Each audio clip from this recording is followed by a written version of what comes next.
So Donald Trump has again, for the second time in 2 weeks, gone to a sporting event in public and just been brutally, brutally booed, this time even more than last week. It's been interesting to observe in a few ways. It's a story about the 2020 election, in a sense. It's a story about Donald Trump's bubble that he exists in. And it's also a story about media propaganda, which we'll get to a little bit later on in the segment. So let me catch you up. Last week, Donald Trump went to Game 5 of the Major League Baseball World Series. He was booed. There were chants of lock him up that broke out throughout the stadium. Arguably, it's less surprising at a Washington, D.C. baseball game. Even though baseball is not a particularly left-wing sport as an organization, Washington, D.C. is quite left-wing. It's not shocking he'd get booed, although people do go from more conservative Virginia to the games. But Trump was visibly shocked by the booing that was taking place last week. We played videos for you. You can see Trump grimacing. You can see him being popped out of the filter bubble that he creates for himself at rallies and at the White House with brown-nosing suck-ups all around him. And then there was a media propaganda story that came following it because Fox News cut out the booing from their reports about Trump's visit and referred to it as, quote, mixed reaction from the crowd. So that was last week. Lo and behold, over this weekend, Donald Trump goes to a UFC event in New York City at Madison Square Garden. UFC, of course, is a mixed martial arts league. And once again, the booing just absolutely brutal. Check it out.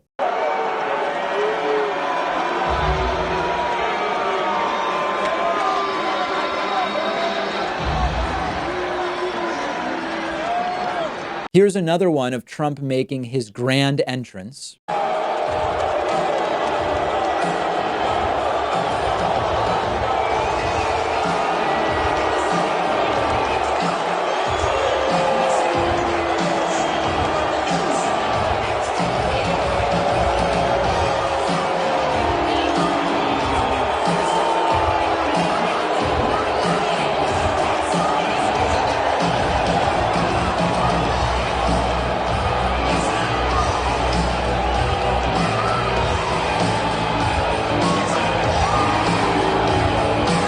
And maybe most brutally is the last one.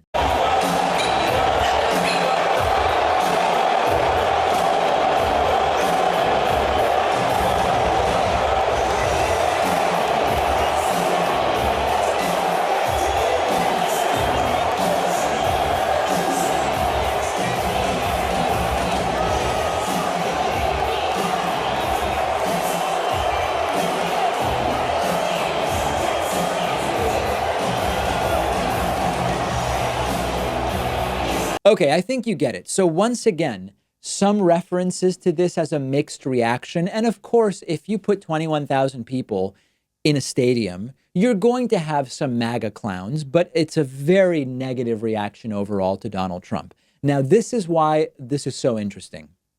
The UFC, okay?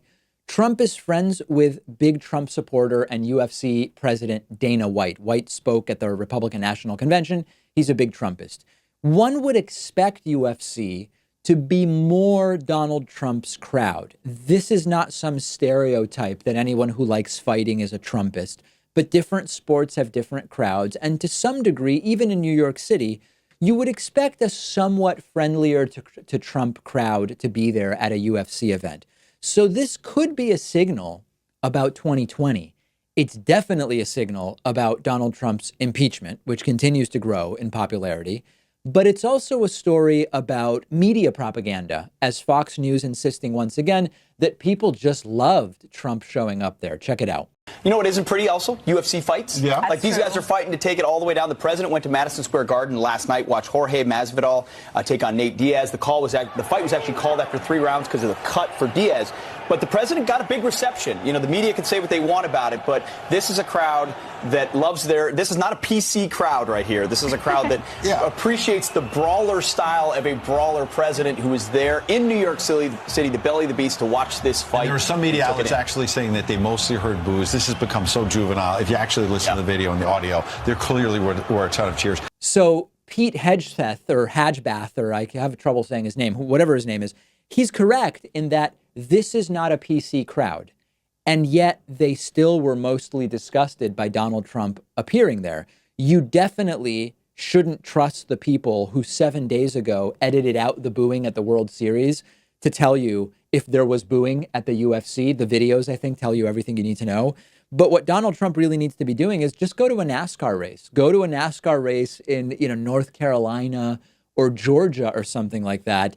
And if they boo him there, he's really in trouble for 2020. I don't know that Donald Trump has any interest in going to NASCAR, but that would be my recommendation to him. Make sure you're following The David Pakman Show on Instagram at David Pakman Show. Clips of the show, poll questions, behind the scenes pictures, including of the main studio, of Pat's lair, of the entire thing. And while you're there on your Instagram app, follow me as well at david.pakman. We will take a quick break and a lot more coming up on this Monday show for you today. The holidays are almost here, and that means you might be looking for some gifts. What better gift to give the guy in your life than a stylish shirt that actually fits properly? Unlike most brands, Untuck It shirts are designed to be worn untucked. They fall at that just right length, no matter his size.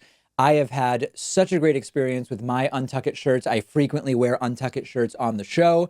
When I wear them in my normal life and people can see how long they are, they say, that shirt fits perfectly. Where did you get it?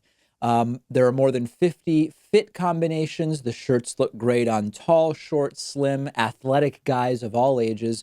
You can choose from styles like wrinkle-free button-downs, super soft flannels. They've got outerwear, much more. You can find your favorite Untuck It style online or check out one of their 80 brick and mortar stores. Whether you're shopping for the perfect holiday gift or you just want to craft a relaxed and smart style of your own, Untuck It is the way to go. Go to untuckit.com and use the coupon code PAKMAN for 20% off at checkout. That's untuckit.com, promo code PAKMAN to save 20% off.